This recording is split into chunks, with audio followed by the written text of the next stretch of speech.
the Love You podcast, where we're doing what, sis, now? Giving all the E's. So we are here to equip, to educate, and to empower the body of Christ to do what? Live the abundant life. Yes, absolutely. I'm Yala. And I am Erica. Yeah. Thank you for coming to hang out with us today. Absolutely. Yeah. What are we getting into? So, what are we getting on to? Oh. We're getting on to. I see what you did there. Yeah, right? Okay, it's too early. It needs a little more pew. Yeah, okay, so pew. Okay. See, that works. Okay, right. Yeah. So what we're going to cover now, so a little more education, is about the function of skin. And what we're doing is debunking melanin myths. Melanin. Yes. The integumentary system. Yes, your skin. So we're going to, talk to you so you can know how to love the skin that you're in. She was excited about that. I was. She's been thinking on that for a minute. Yeah, that was my moment. Okay. I got to use it. Yes. Yes, I did. Yeah. Okay. So, So what myths are we debunking today? So we're going to get into the myths that people of color can't get skin cancer, or that we don't get sunburned. Yes. Right? Yeah. Which, as a person of color, who at least once a year experiences sunburn, would just like to tell you, lies. Yeah, it can happen. It happens. It definitely happens. So we know, okay, so the function of skin, that's pretty straightforward. Well, what is the function of skin? Okay, so it is to hold. They might not know. Right. Okay, so your skin is here to, basically just kind of hold everything in. It's considered the largest organ of the body. People don't think about skin being an organ, but it definitely is the largest organ of the body. Mm-hmm. And it could be it's tough, but it can also be quite delicate at times, right? And so what we're focusing on, it's made of several layers. Yes. Right. So the main one that we're going to start focusing on is what's called the epidermis, and that's the stuff that you can see here, that top layer of the skin, the epidermis, top layer. And so three important types of cells that are made or here that make up the epidermis is your squamous cells, basal cells, and the melanocytes. So that's how that melanin gets to be popping from the melanocytes, okay? So melanocytes are actually the cells that gives our skin pigmentation. It gives the skin color, all right? So since skin cancer is the leading type of cancer in the United States. We have so many leading things. Oh, yeah, I know. I feel like everything's in a leading the United thing. States. It just depends on what the week is. Oh, that's seriously though. But I'm like, yeah. Can wellness be the leading thing yes. in America? That's why we're here. That is why we are here. Yes, We're going to make it to where wellness is the leading thing, right? So basal and squamous cell cancers are two of the most common types, and typically are known to be cured easier than the third type of skin cancer, which is melanoma, okay? And so here are some risk factors to consider. Lighter natural skin color, skin that tends to burn, freckle. Did she just look at me? I don't think I did. Looked at me.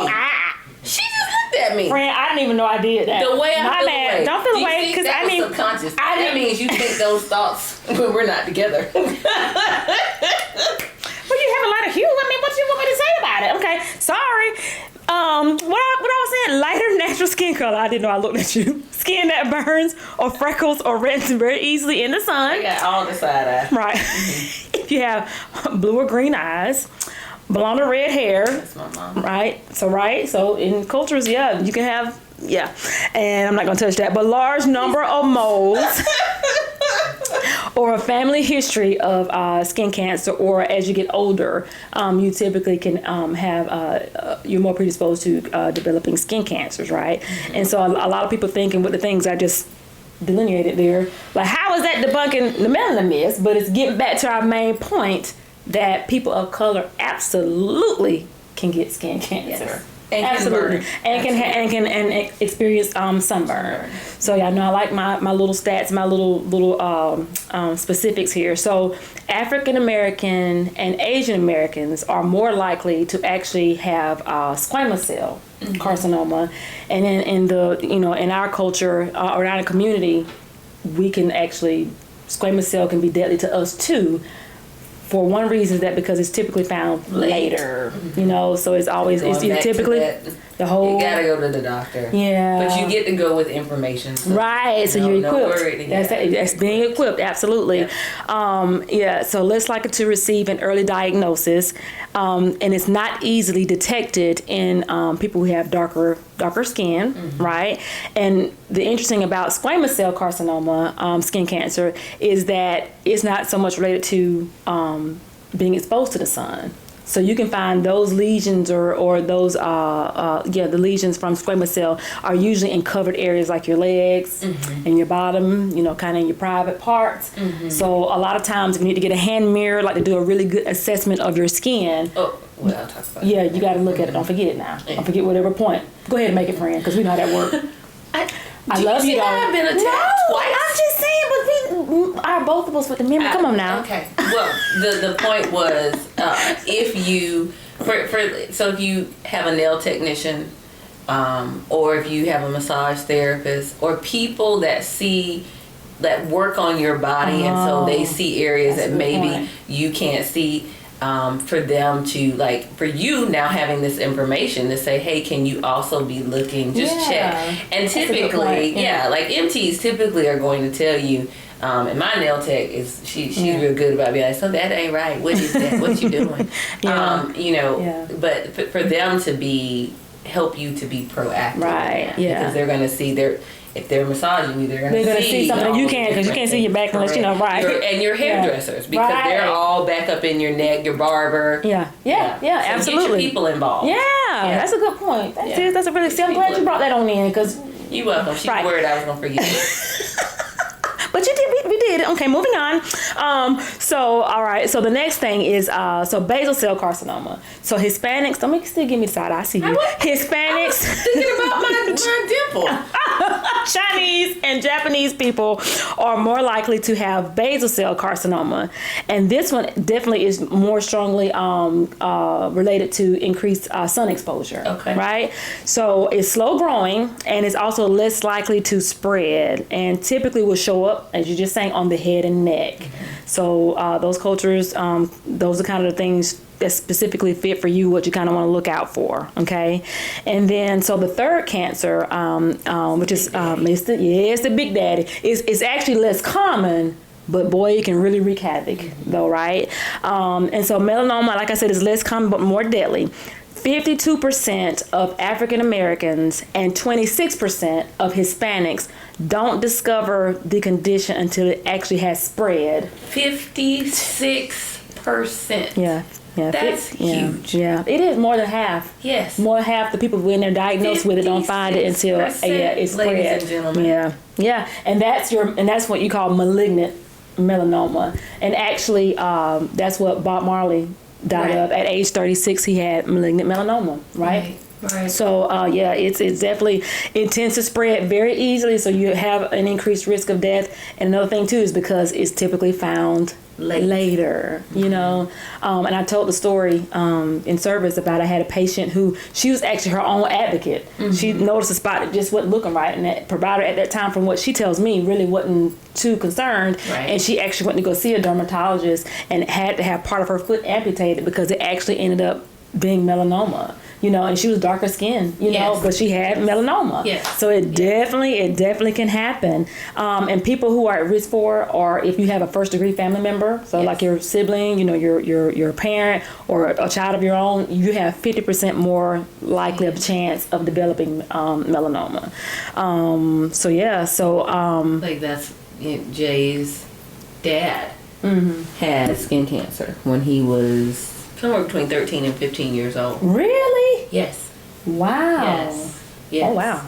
Yeah. Yes. Really? No, he wasn't. Jay I was like, Jay was 13 to 15. I got you. I was like, his wow. daddy was a daddy. Yeah, okay, His right. dad had skin cancer. I got you. Yeah. I got you. Wow. Yeah. And the way they found it is they were in the backyard playing because, again, they weren't looking for it. Yeah, right, They weren't looking for it. They were in the backyard playing basketball. And again, going back to, you know, seeing things and then not being proactive about them. He had a spot. Mm-hmm. And, you know, I guess they weren't really doing anything about it. And I can't remember if it was him or his brother. They went up and then they came down after they shot the basketball and hit their dad on the back. And it kind of, Mm-hmm. right? Yeah. And then they went to the doctor. And it's how they found out. Wow. Man. Boy, I tell you, all these boys some coverings. I think about it legitimately, and he's still living. Praise God. Yeah. Wow. But again, that takes me back to my mama and how proactive that woman has been. It's not. Yes, I'm not even there yet. But I had a mole because I have several. But I had a mole on my knee. And it was the only mole on my body that was raised. And I remember we had to go. She took me to the dermatologist, but she was, you know, her foresight was enough to be like, okay, we need to go and check it out. Yeah, and then absolutely. And then they saw it and removed it. Yeah, so that they could check it and make sure that it wasn't. And it was fine. It was nothing to it. Yeah. Yep. Well, and so you gotta be proactive. You do. Yeah. So African Americans, Asians, Hawaiian, or Native American descents will typically find melanoma. So if you got an ulcer in your mouth that just will not heal, it can be there, right? Okay. And so under your nails, the palms of your hands, or the soles of your feet. Okay, and so and I know, especially with people of color, we will have these lines in our fingernails sometimes, and sometimes that can be a normal variant, and those are just vertical bands, right? But the melanoma typically is very dark. I mean, like very dark, or like a mole looking. For the ones who have like iron issues. Right. That's a whole different thing. Yeah. Or like a mole under your nail, or a mole in your hand, or something that raises. And so you were talking about it was raised, and so the A, B, C, D, E is the acronym they use to look at different moles and how the lesions look. Okay. Right. So A for asymmetry. Yes. B for border, how the borders are, the color, the color of the lesion, the diameter of it, and the evolution of how it's changing. Yes. So those are big parts, you know, and so the way you figure those things out is if you assess your skin monthly. Just make it a habit. Do you see, so in class on Thursday, do you remember what we did at the beginning of class?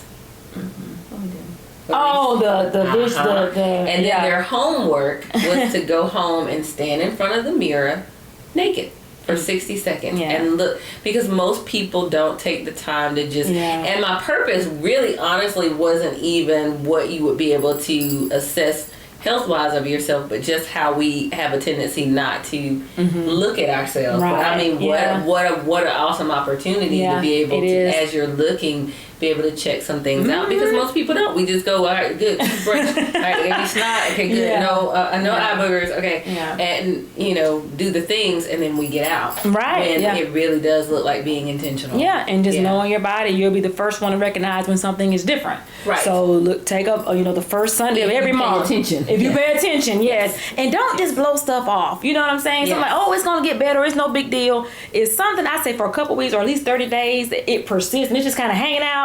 Go get it checked out. You've got to get it checked out for sure. So yeah, those are some things there just to kind of consider for your skin and some risk factors and stuff like that. Right. So go on and hit it with the high five. I'll give you the high five. So a quick story. My mom is fairly complected with green eyes, which I think part of that being it is why she was so... as Erica was like, you mean about the sunscreen? I grew up like being slathered in it all the time, and she wouldn't slather me in sunscreen that matched my skin tone. She would slather me in sunscreen that matched her skin tone, which I would fight her tooth and nail. Yeah. And so now, of course, now you're grateful. I'm super grateful, and I slather myself and my children, in sunscreen. All right, so I'm gonna hit you with 5. First, back to busting the myth. 1 in 4 Hispanic persons and 1 in 10 black persons reportedly experience sunburn yearly.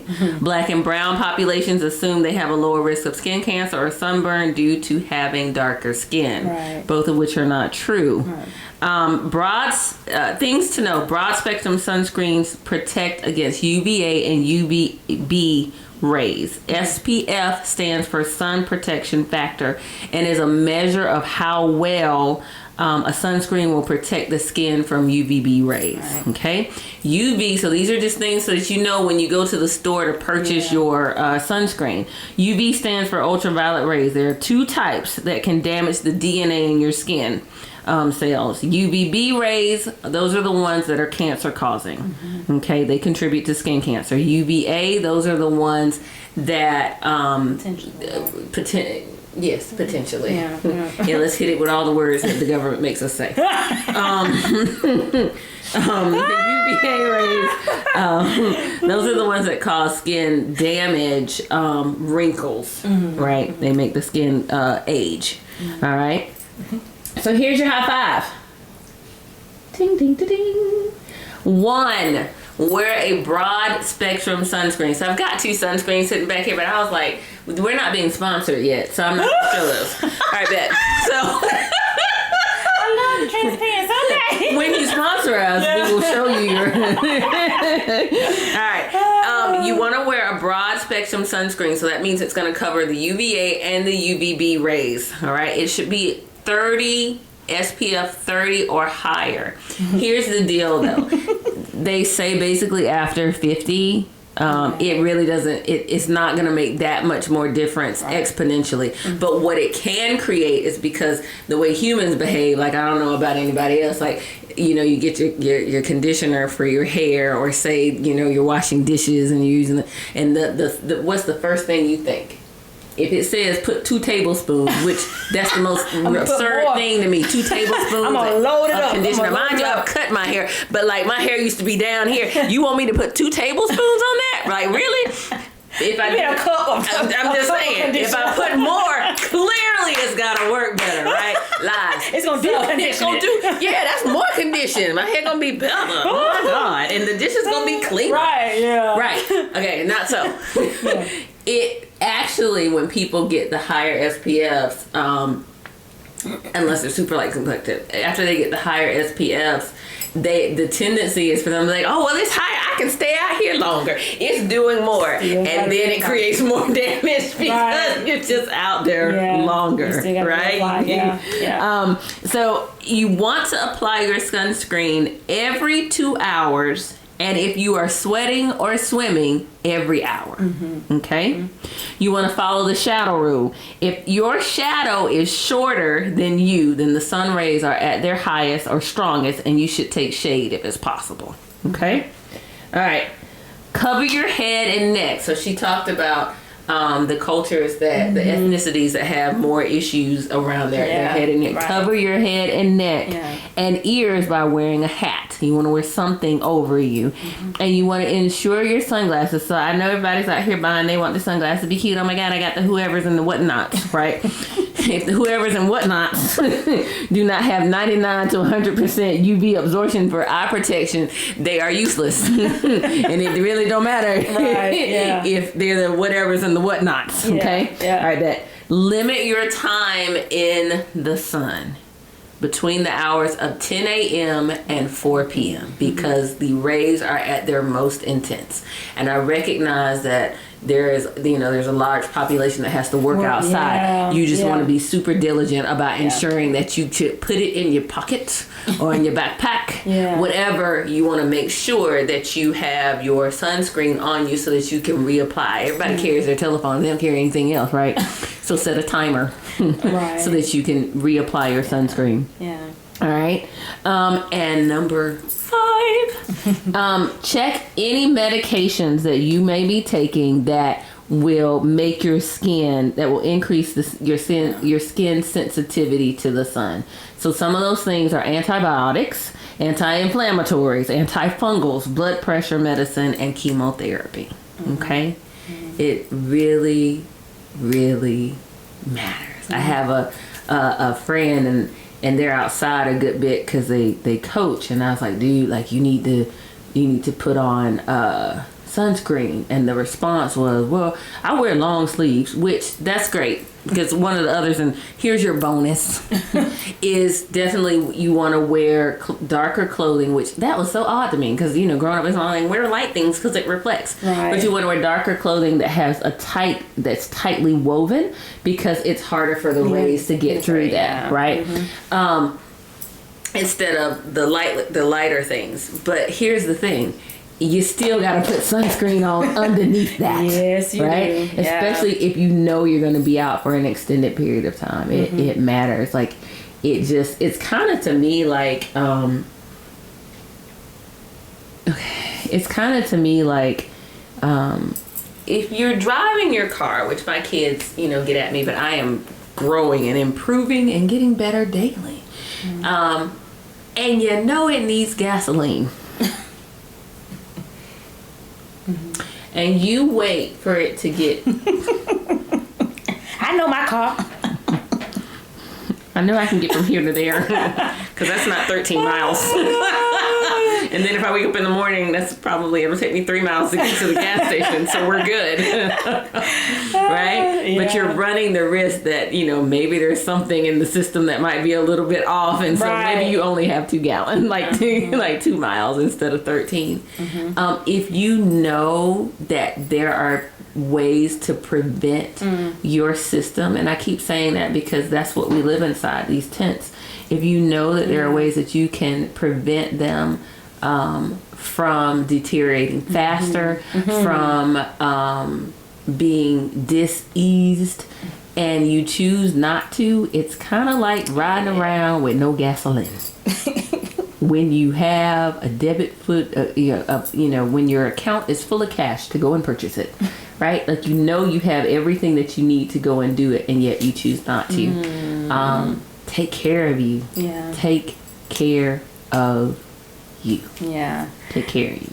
Because I definitely appreciate all those years of looking like I was ashy. When in actuality, it was just my mother's sunscreen that was not the proper hue for me. Right. But times have changed now. They got we will put a link in the bio for sunscreens, because the other thing is this. We'll have a link for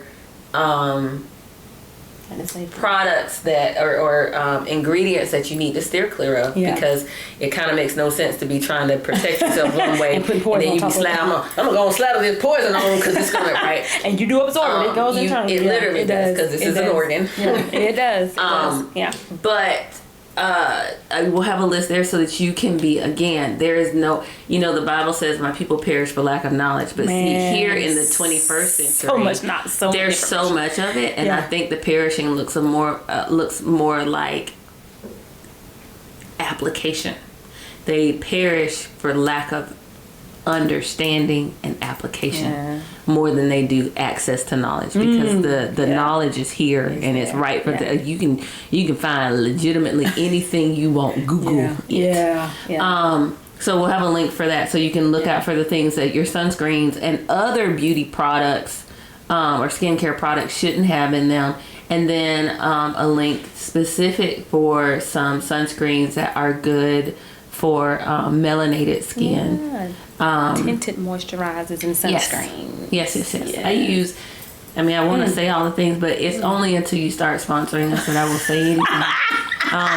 But in my heart, I want to. So, Tula, if you make that happen, then we can do a thing. Okay, so I'm just saying. At Tula. I'm just saying, because I do every morning use that. And it's a great product. Yes, phenomenal. And so you really should hop in on this. Look at my melanated skin. I'm just saying. All right, good. And I'm gonna say this too before I forget about and I don't want to upset too many people, but you got to put the knowledge out there. Oh, that's right. Yes. So here's a piece for my ladies that are getting gel nails. So and the gel nail little machines, they use the UVA rays. And so, it's been strongly associated with, like she was saying about, changing the skin and damaging the tissue and potentially causing cancer. So, they don't recommend that you have to completely avoid it, but they're saying like maybe save it for special occasions, but doing it every 2 weeks. Often. Yeah, because it's UV light. So you aging your skin and you're creating a situation where, because it's the B rays that are more prone to cancer, but still you aging your skin, and this whole culture, oh my God, I want to be 12 again, when literally no thank you, but you don't need it every 2 weeks. Your fingers will be fine and they'll appreciate the rest legit. Right. Yeah, do something a little bit different. But again, to that end, because we did have to do that in church.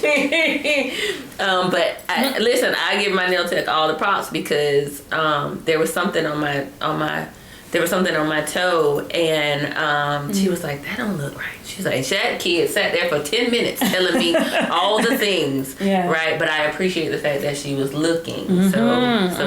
Yeah. I love the point what you brought up about like your massage therapist or other people, your barbers, like this whole community situation to be able to like, hey, the people to assess your skin and kind of say, hey, what's going on? Hey, you see anything odd? Kind of let me know what's going on back there. But that's a really good point. Make real friends with them. Like, so when you sit in there, I sit in my barber's chair, like, what's this? I came in with my hair washed. I was like, it's washed. What you mean? What's this happening over here, sir? I just got dye. What you mean? Like, oh my God. That's a good. That's a great resource. You want them to pay that type of attention. That's good stuff. Absolutely. So those myths, we done kind of debunked them a little bit. So hopefully y'all gonna take these little nuggets. And we've got little pictures showing. Absolutely. What can happen in melanated skin, sunburning, and the skin cancers and things like that. So just being aware. Because wellness is worship. Yes, it is. Reasonable service. It is. It's temple, It is. It is. And I love you. And I love you. And we love you. Yeah. So. And we want you to love you. Absolutely. Yeah. Yeah, man. So this is actual self-care, sweet peas and pies. Okay. I'm sorry. She always give me the mama look. Because you need it sometimes, friend. But, so just, your self-care, and we're going to have to elaborate. You got to give context, but you can't say that and not give context. Fine. Give them context. You ready? Mm-hmm. Okay. Be gentle.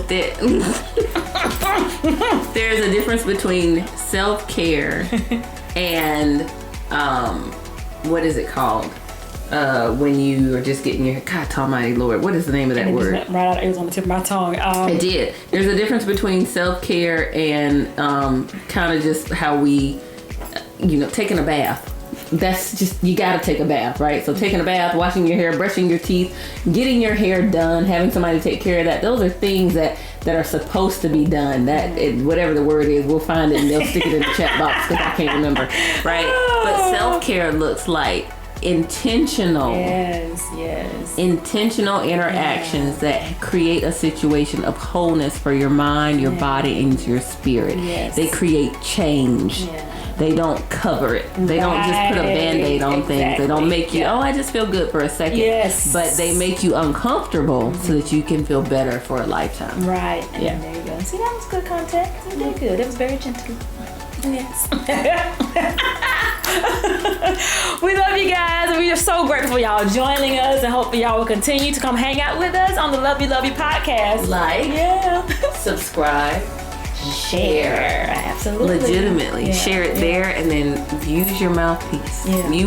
You may be the only, they say in church, you may be the only way that people see Jesus. You may be the only way that people learn about how to take better care of themselves. And you might be that people know. A lot of people don't. You're an ambassador. Yep. So that's your charge. All right.